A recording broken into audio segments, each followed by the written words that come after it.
Assalomu alaykum. Bu videoda sizlar bilan Akinda platformasida top halol aksiyalarni qanday qilib ko'rishlik va ular nimani anglatishligini ko'rsatib bermoqchiman.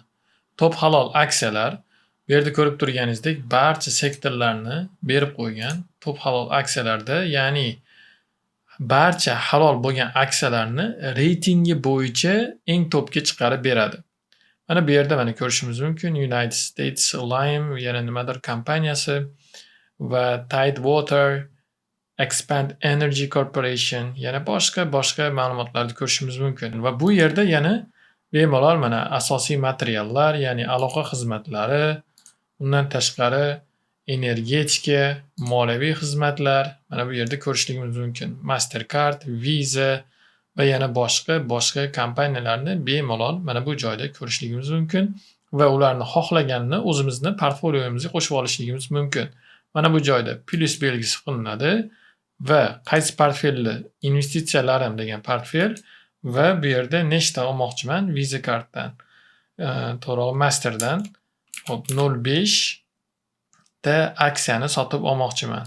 Tayyor tugmasi bosiladi va mana muvaffaqiyatli ko'chirildi.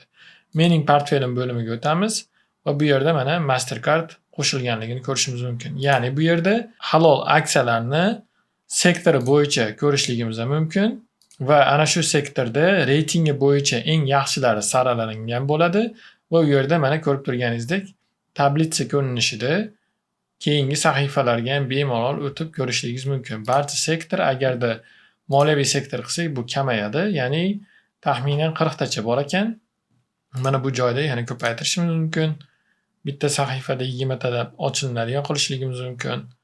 Shu holatda barcha halol bo'lgan kompaniyalarni bir joyda ko'rishligimiz va ularni reytingi bo'yicha saralashligimiz mumkin.